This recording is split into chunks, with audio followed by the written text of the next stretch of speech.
بسم الله الرحمن الرحيم. ألف لام را. تلك آيات الكتاب المبين.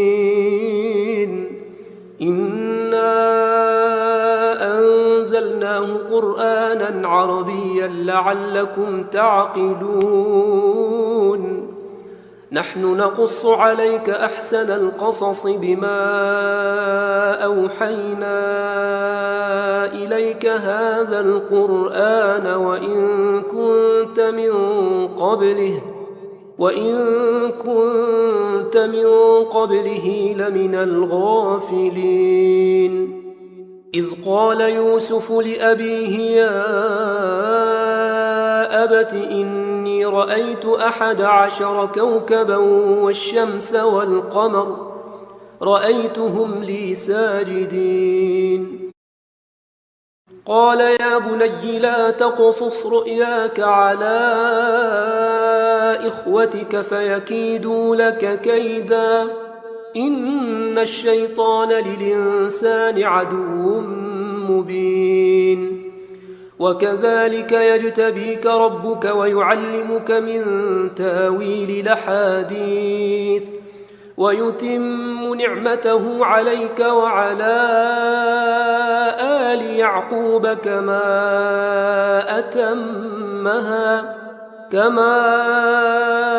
أتمها على أبويك من قبل إبراهيم وإسحاق إن ربك عليم حكيم. لقد كان في يوسف وإخوته آيات للسائلين إذ قالوا ليوسف وأخوه أحب إلى أبينا منا ونحن عصبة إن أبانا لفي ضلال مبين. اقتلوا يوسف أو اطرحوه أرضا يخل لكم وجه أبيكم وتكونوا من بعده قوما صالحين. قال قائل منهم لا تقتلوا يوسف وألقوه في غيابات الجب يلتقطه بعض السيارة إن كنتم فاعلين. قالوا يا أبانا ما لك لا تامنا على يوسف وإنا له لناصحون. أرسله معنا غدا يرتع ويلعب وإنا له لحافظون. قال إني ليحزنني أن تذهبوا به وأخاف أن يأكله الذئب وأنتم عنه غافلون. قالوا لئن أكله الذئب ونحن عصبة إنا إذا لخاسرون.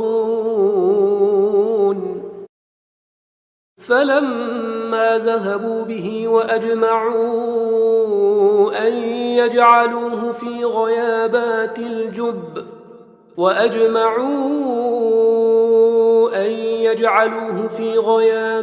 الجب وأوحينا إليه لتنبئنهم بأمرهم هذا وهم لا يشعرون. وجاءوا أباهم عشاء يبكون. قالوا يا أبانا إنا ذهبنا نستبق وتركنا يوسف عند متاعنا فأكله الذئب وما أنت بمؤمن لنا ولو كنا صادقين. وجاءوا على قميصه بدم كذب قال بل سولت لكم أنفسكم أمرا فصبر جميل والله المستعان على ما تصفون. وجاءت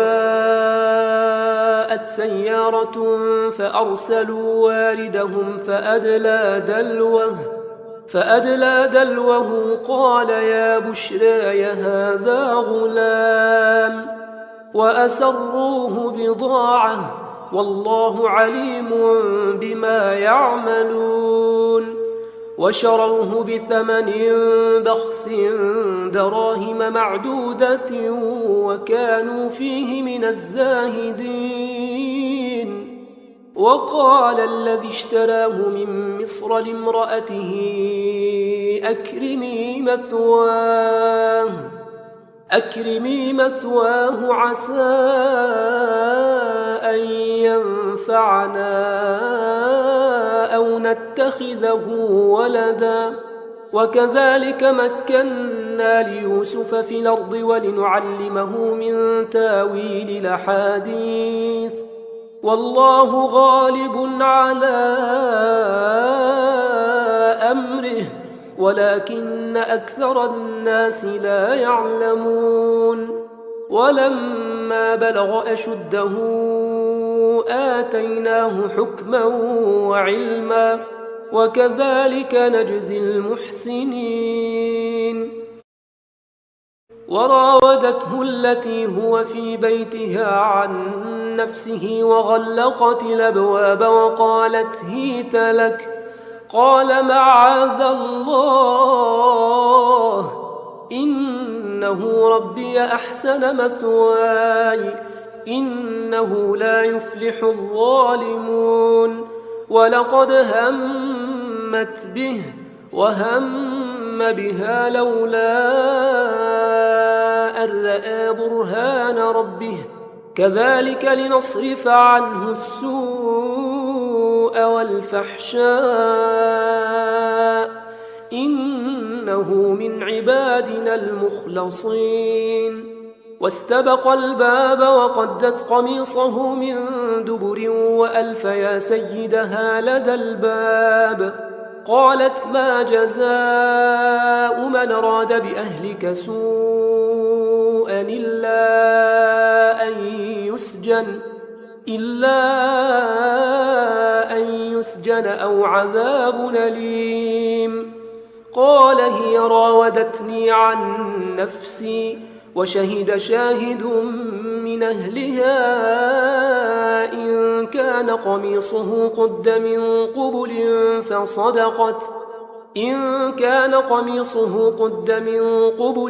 فصدقت وهو من الكاذبين، وإن كان قميصه قد من دبر فكذبت وهو من الصادقين. فلما رأى قميصه قد من دبر قال إنه من كيدكن إن كيدكن عظيم. يوسف أعرض عن هذا واستغفري لذنبك إنك كنت من الخاطئين. وقال نسوة في المدينة امرأة العزيز تراود فتاها عن نفسه قد شغفها حبا إنا لنراها في ضلال مبين. فلما سمعت بمكرهن أرسلت إليهن وأعتدت لهن متكأ وآتت كل واحدة منهن سكينا وقال تخرج عليهن. فلما رأينه أكبرنه وقطعن أيديهن وقلن حاش لله ما هذا بشرا إن هذا إلا ملك كريم. قالت فذلكن الذي لمتنني فيه ولقد راودته عن نفسه فاستعصم ولئن لم يفعل ما آمره ليسجنن ليسجنن وليكون من الصاغرين. قال رب السجن أحب إلي مما يدعونني إليه وإلا تصرف عني كيدهن أصب إليهن وأكن من الجاهلين. فاستجاب له ربه فصرف عنه كيدهن إنه هو السميع العليم. ثم بدا لهم من بعد ما رأوا الآيات ليسجننه حتى حين. ودخل معه السجن فتيان قال أحدهما إني أراني أعصر خمرا وقال الآخر إني أراني أحمل فوق رأسي خبزا تأكل الطير منه نبئنا بتاويله إنا نراك من المحسنين. قال لا ياتيكما طعام ترزقانه إلا نبأتكما بتاويله قبل أن ياتيكما ذلكما مما علمني ربي إني تركت ملة قوم لا يؤمنون بالله وهم بالآخرة هم كافرون واتبعت ملة آبائي إبراهيم وإسحاق ويعقوب ما كان لنا أن نشرك بالله من شيء ذلك من فضل الله علينا وعلى الناس ولكن أكثر الناس لا يشكرون. يا صاحبي السجن أرباب متفرقون خير أم الله الواحد القهار ما تعبدون من دونه إلا أسماء سميتموها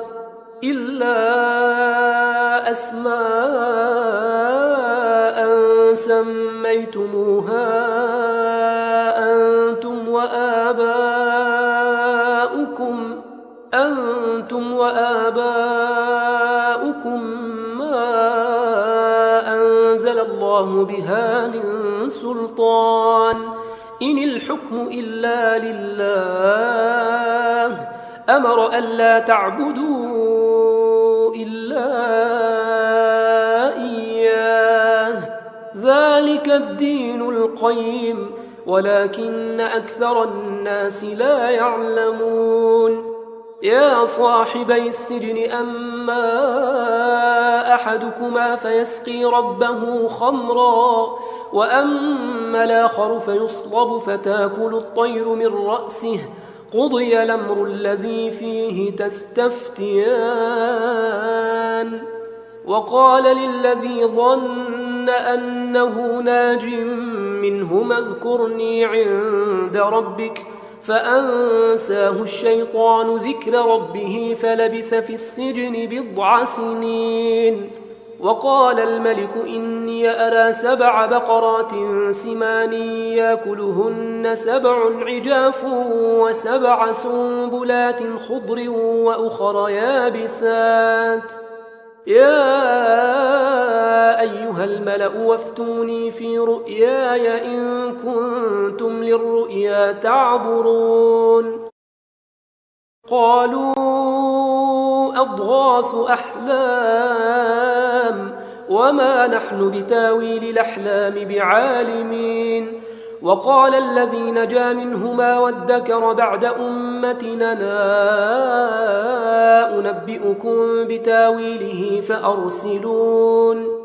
يوسف أيها الصديق أفتنا في 7 بقرات سمان يأكلهن 7 عجاف و7 سنبلات خضر وأخر يابسات لعلي أرجع إلى الناس لعلهم يعلمون. قال تزرعون 7 سنين دأبا فما حصدتم فذروه في سنبله إلا قليلا مما تاكلون ثم ياتي من بعد ذلك 7 شداد ياكلن ما قدمتم لهن إلا قليلا مما تحصنون ثم ياتي من بعد ذلك عام فيه يغاث الناس وفيه يعصرون وقال الملك ائتوني به فلما جاءه الرسول قال ارجع إلى ربك فاسأله ما بال النسوة اللاتي قطعن أيديهن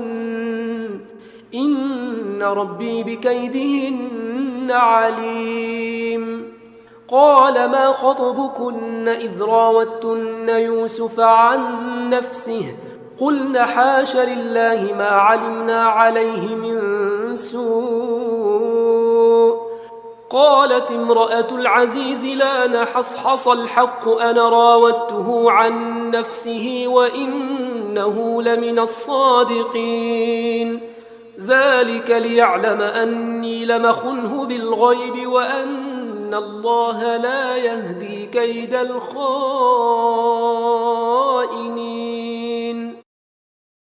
وما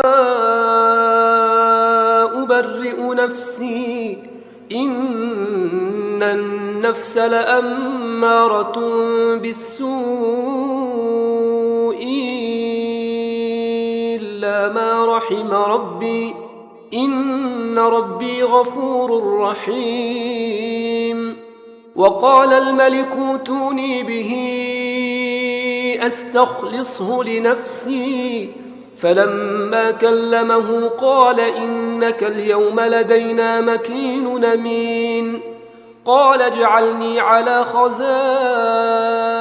الأرض إني حفيظ عليم وكذلك مكنا ليوسف في الأرض يتبوأ منها حيث يشاء نصيب برحمتنا من نشاء ولا نضيع أجر المحسنين ولأجر الآخرة خير للذين آمنوا وكانوا يتقون وجاء إخوة يوسف فدخلوا عليه فعرفهم وهم له منكرون ولما جهزهم بجهازهم قال ائتوني بأخ لكم من أبيكم ألا ترون أني أوفي الكيل وأنا خير المنزلين فإن لم تاتوني به فلا كيل لكم عندي ولا تقربون قالوا سنراود عنه أباه وإنا لفاعلون وقال لفتيته اجعلوا بضاعتهم في رحالهم لعلهم يعرفونها إذا انقلبوا إلى أهلهم لعلهم يرجعون فلما رجعوا إلى أبيهم قالوا يا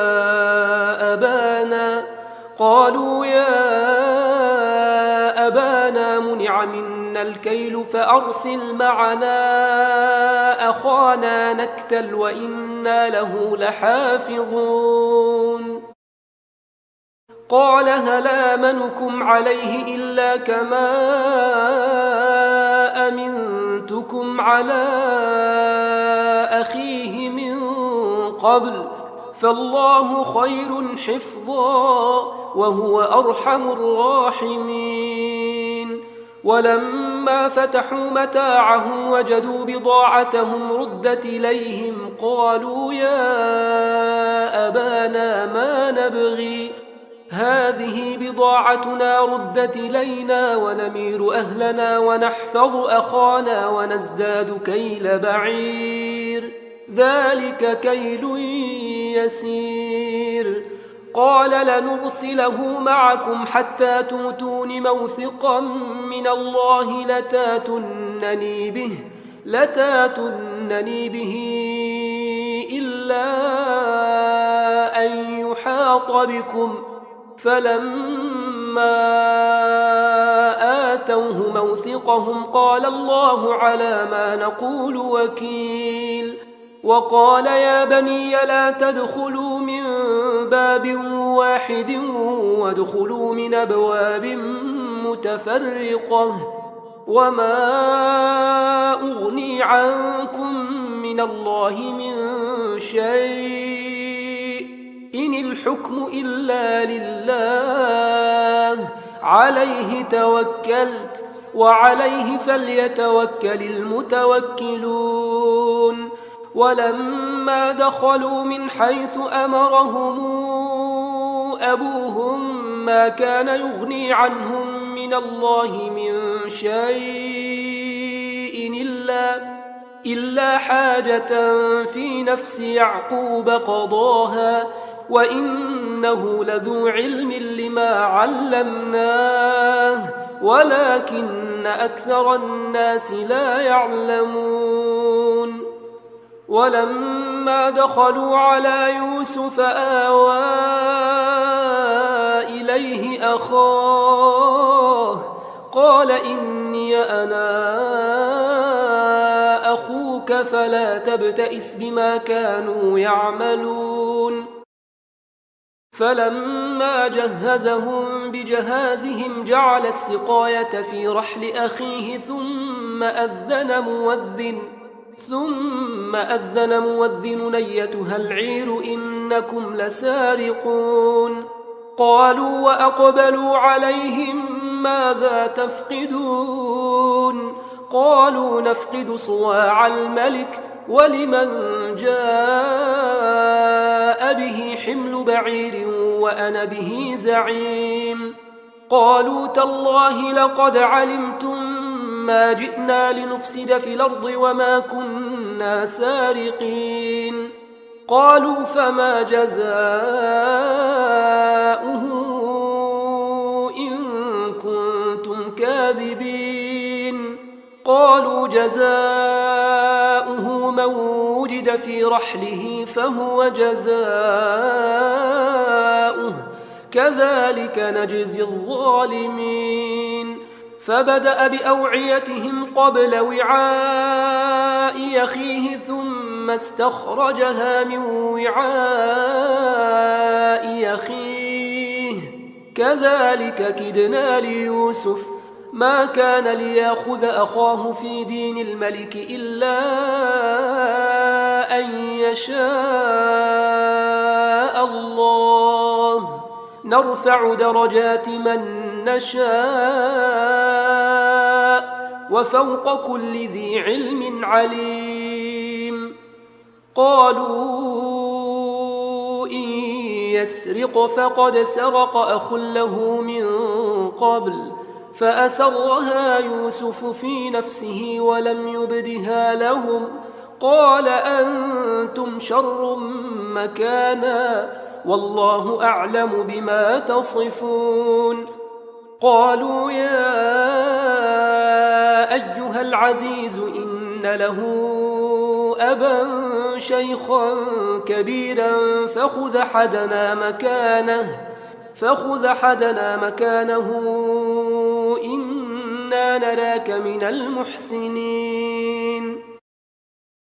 قال معاذ الله أن ناخذ إلا من وجدنا متاعنا عنده إنا إذا لظالمون فلما استيئسوا منه خلصوا نجيا قال كبيرهم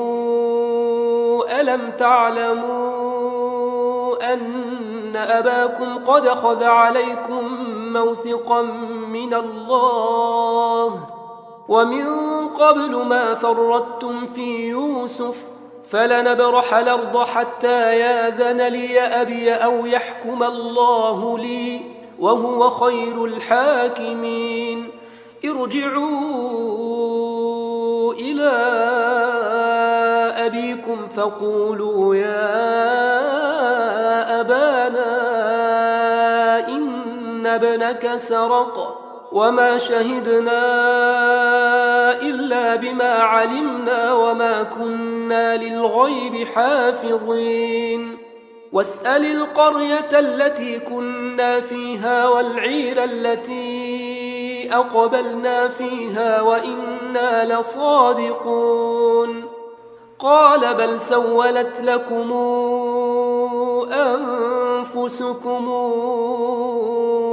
أمرا فصبر جميل عسى الله أن ياتيني بهم جميعا إنه هو العليم الحكيم وتولى عنهم وقال يا أسفا على يوسف وابيضت عيناه من الحزن فهو كظيم قالوا تالله تفتأ تذكر يوسف حتى تكون حرضا أو تكون من الهالكين قال إنما أشكو بثي وحزني إلى الله وأعلم من الله ما لا تعلمون يا بني يذهبوا فتحسسوا من يوسف وأخيه ولا تيأسوا من روح الله إنه لا ييأس من روح الله إلا القوم الكافرون فلما دخلوا عليه قالوا يا أيها العزيز مسنا وأهلنا الضر وجئنا ببضاعة مزجاة فأوف لنا الكيل وتصدق علينا إن الله يجزي المتصدقين قال هل علمتم ما فعلتم بيوسف وأخيه إذا أنتم جاهلون قالوا أئنك لأنت يوسف قال أنا يوسف وهذا أخي قد من الله علينا إنه من يتق ويصبر فإن الله لا يضيع أجر المحسنين قالوا تالله لقد آثرك الله علينا وإن كنا لخاطئين قال لا تثريب عليكم اليوم يغفر الله لكم وهو أرحم الراحمين اذهبوا بقميصي هذا فألقوه على وجه أبي يات بصيرا واتوني بأهلكم أجمعين ولما فصلت العير قال أبوهم إني لأجد ريح يوسف لولا أن تفندون قالوا تالله إنك لفي ضلالك القديم فلما أن جاء البشير ألقاه على وجهه فارتد بصيرا قال ألم قل لكم إني أعلم من الله ما لا تعلمون قالوا يا أبانا استغفر لنا ذنوبنا إنا كنا خاطئين قال سوف أستغفر لكم ربي إنه هو الغفور الرحيم فلما دخلوا على يوسف آوى إليه أبويه وقال ادخلوا مصر إن شاء الله آمنين ورفع أبويه على العرش وخروا له سجدا وقال يا أبت هذا تاويل رؤياي من قبل قد جعلها ربي حقا وقد أحسن بي إذا أخرجني من السجن وجاء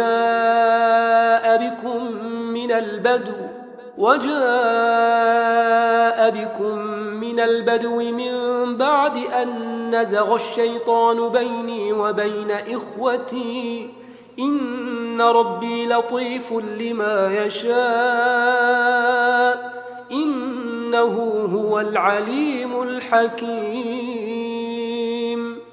رب قد آتيتني من الملك وعلمتني من تاويل الأحاديث فاطر السماوات والأرض أنت وليي في الدنيا والآخرة توفني مسلما وألحقني بالصالحين ذلك من أنباء الغيب نوحيه إليك وما كنت لديهم إذا اجمعوا أمرهم وهم يمكرون وما أكثر الناس ولو حرصت بمؤمنين وما تسألهم عليه من أجر إن هو إلا ذكر للعالمين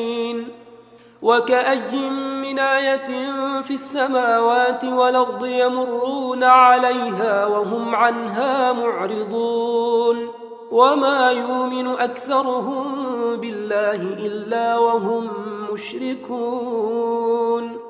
أفأمنوا أن تاتيهم غاشية من عذاب الله أو تاتيهم الساعة بغتة وهم لا يشعرون قل هذه سبيلي أدعو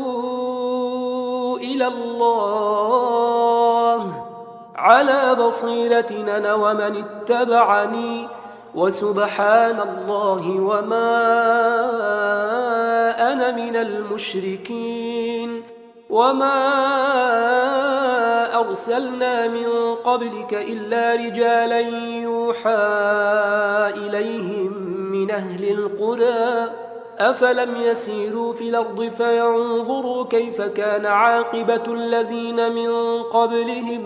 ولدار الآخرة خير للذين اتقوا أفلا تعقلون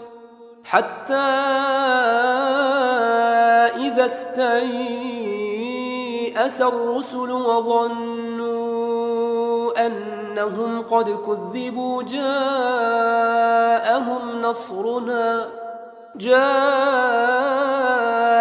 نصرنا فننجي من